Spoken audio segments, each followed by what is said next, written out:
live stream.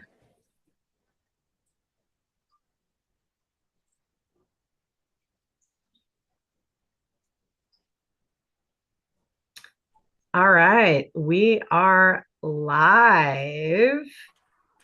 And Bridget, we didn't even talk about who was starting and who wasn't starting. No, do you want to start? I'll start. Okay. All right. Welcome to God's Insight for the Soul, where we come together and Bridget and I just play vessel and let God encourage and give insight and create a space where we can all grow, not just in our physical growth of what we're doing or what we're experiencing, but really that deeper growing of who we know ourselves to be as the one made in the image of God. And that the start of that is really intimacy with our Papa. So that's what we're going to do today. Are you guys ready? So ready. Okay, let's do it. Catherine, would you like to ask a question? Do you have a situation you want us to unpack? Or, oh, by the way, I'm Lori, and this is Bridget, and this is Catherine. Is there a question, a situation, or would you like us to pull a card for you? Oh, I have a situation with my little sister, and I'm trying to figure out if it's something I just need to move on with, or if there's any hope for, you know, uh, friendship or sisterhood to come back. You know. Okay. Is that because for Bridget and I, that's enough information? Do Okay. you Are you good with that? Yeah. Okay, cool. And Bridget, I'm gonna tap in. I know you're tapping in. Let me know if you get ready, and if I get ready, I'll let you know. Okay. We'll just sit here in the silence for a moment, Catherine.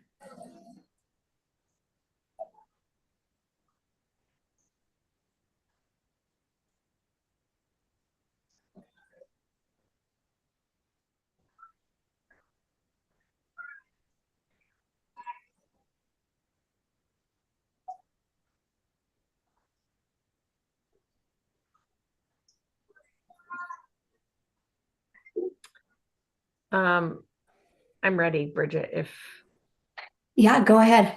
Okay. So the thing that came up is the verse that says, and whatever you do, do it unto the Lord. And how that really plays out is us being able to detach from other people's responses, right? So if you want to reach out to your sister and say, hey, I love you, and she doesn't respond, recognize that that wasn't about her. That was you desiring to share love, and receive that from yourself. Receive it from God. And don't worry if she can't receive it.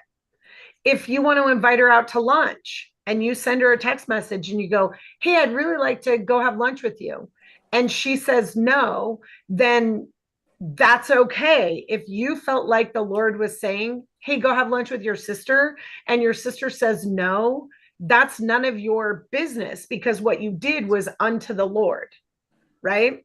It was movement unto the Lord, and then trust that the law is going to uh, take care of itself, from the perspective of you're going to be in alignment, and your alignment then allows your joy to unfold in front of you.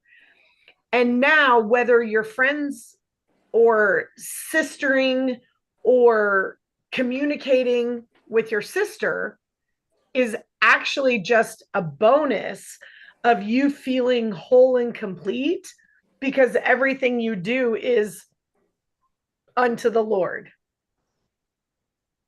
and let go of your grasp of what that looks like on the outside, and just let it be. There's another verse that says, and I'm totally going to paraphrase because I don't remember where this is or what exactly it is, but basically it's in as much as you have control, be at peace with all men.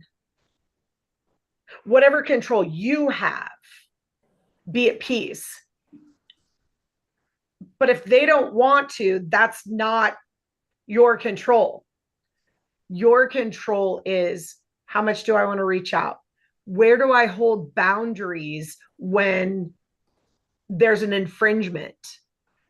That's all your work between you and Jesus.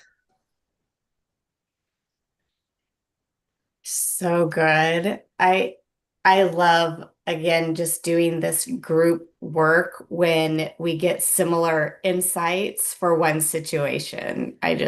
To me, I'm like, oh God, yes. But Catherine, you asked like you're unsure if there's still hope for that sisterhood friendship. And so the first thing I wrote down was hope. And yes, there is. If you're asking it, then there is. You putting it out there, is there hope for this to continue? Just the mere fact that you're asking it means that there is. And the second piece of that, though, that I really got clear on was to let go of what that looks like. Let go of the quote unquote sister relationship that maybe you desire, that maybe neither one of you are capable at this moment of giving. I reckon it to like Lori was saying, if you feel like, oh, I want to call my sister and say, hi, what's up?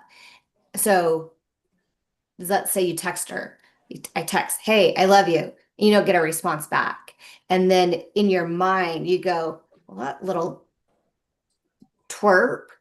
And she didn't get back to me in 24 hours and she still hasn't responded. And then you go and you talk to your mom about your sister not getting back to you in 24 hours.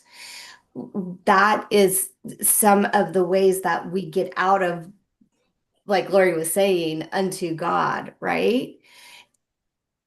So your relationship with your sister might look different, but when you get those hits of, I want to tell my sister I love her, and you text, I love you, it doesn't matter then what her response is, as long as you're doing it from your, I'm with God, I'm doing it through love, not to get something in return. And that I think is then why that let go of what your perception of what that relationship is going to look like comes in, because your sister relationship, your friendship might not ever be what you truly desire it to be.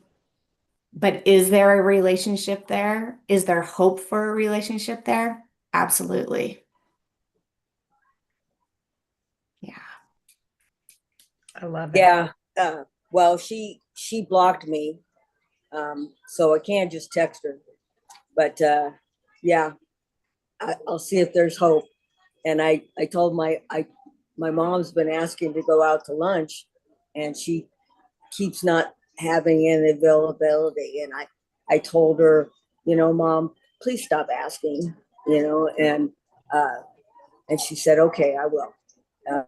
So Now, just, one of the best ways we can love people sometimes is let them have their space, right? I had a tumultuous relationship with my son. I was a very controlling, demanding, high expectation mom that caused a lot of resentment in my son. And when he had an opportunity to be apart from me, he chose to be apart from me. And he did not speak to me for probably a year and a half, maybe 2 years. And he wouldn't come around me at all. And I would just pray because God kept saying, like, I will bring beauty from the ashes. And I was just in a place where I was like, okay, Lord, what do you want me to do? And he'd be like, leave him alone. Like, you caused him damage. You hurt him. He needs to be away from you. Honor that. Because you wanting to be in relationship with him doesn't love him in a place where he needs to be apart from you.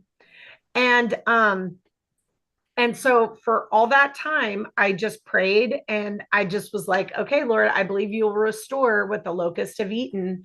And um, and then he started showing up to family events and literally acting like I did not exist.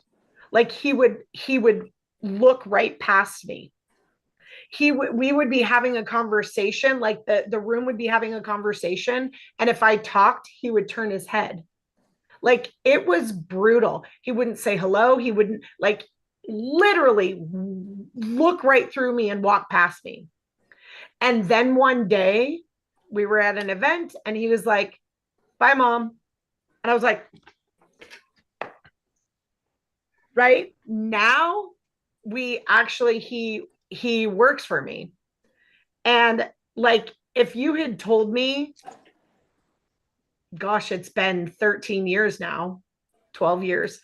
If you had told me 12 years ago that my son worked for me or would work for me one day, it was only a hope. It was only a maybe that might happen, right? But I just kept trusting that if God said this is what to do, which again, Catherine for a long time was leave him alone. Leave him alone. So I love that you told your mom, like, stop asking her. And now, if your mom wants to invite her to lunch and not invite you, let that be their relationship. But if she's blocked you, she's made it clear she does not want a relationship with you right now. And now we just love and we do everything unto the Lord. Everything, because you guys, at the end of the day, that's all that really matters. If everything we did was in alignment with what the Father inside of us was saying, there would be no gap. We would have no external gap, just keeps coming up, right? I like, if I was in relationship with my sister, that would be great, but I'm not missing anything. Because the only thing at the end of the day, you guys, when we stand before Jesus, we stand all by ourselves. At the end of our life, nobody else is around. There's no excuses. There's no, well, Jesus, please let me in because it's my sister who blocked me. So, right? No. Did you do everything unto the Lord, regardless of what anyone else was doing? So there's hope, right? There is hope, but our hope can't be in our sister changing or my son changing. The hope was in, okay, God, if this is what you have for me, I'm going to trust it. And if it ever happens, great. But I'm going to keep just focusing on you, Lord. I'm going to keep focusing on you, Lord. That's it. All right. Bridget. Okay, for those of you who are new to our little container here, if they're typically in this group, we have 2 or 3 people who come. There's a group energy that that is our focus, right? Because we get caught up in our own stories. And if we hear something similar, though, in someone else's story, we're not in their story. So we can actually see things from a bird's eye view. And so part of the joy of this is that group. So whatever card I'm going to pull for Bridget, oh, sorry, let me go back.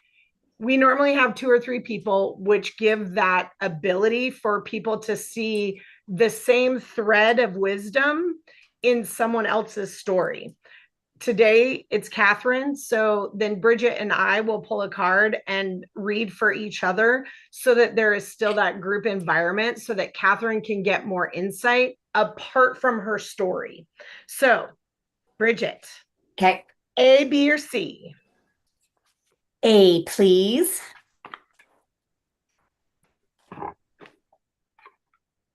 Let's do this.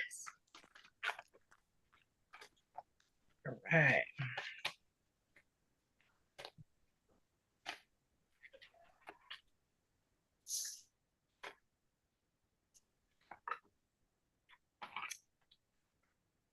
You are profoundly.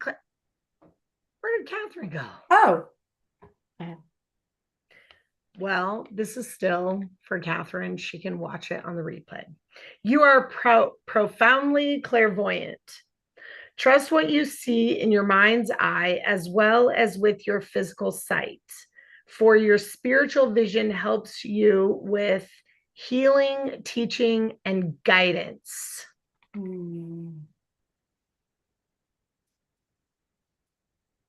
Okay, the very first thing that comes up is, guys, we don't realize how cool we are. We don't realize how powerful we are. We don't realize how much God is working through us, whether we're aware of it or not.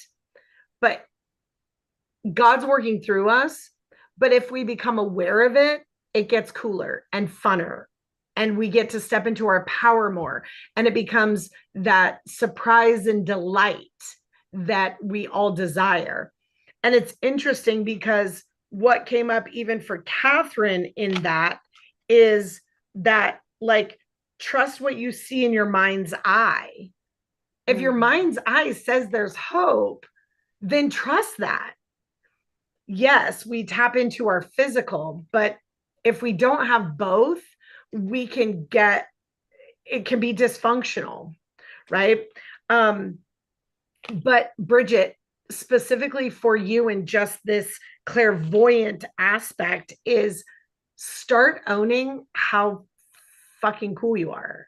Start owning how amazing you are in your abilities to tap into the unseen realm,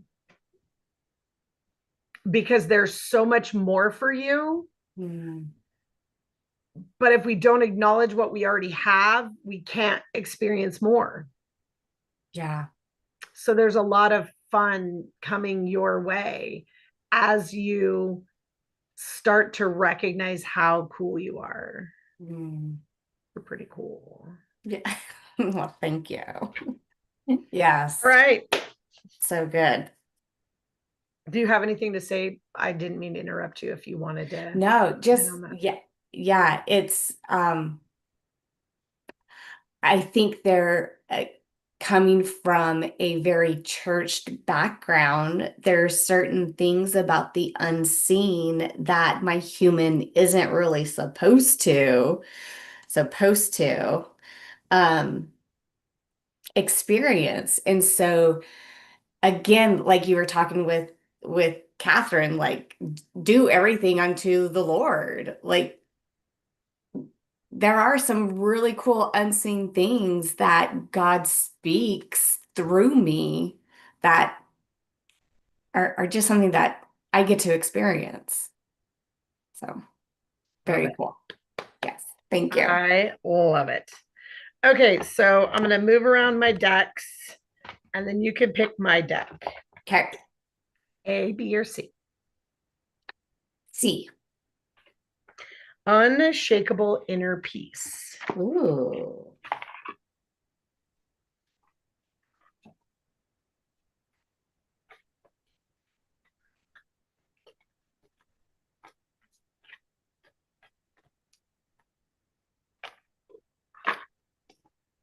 All right.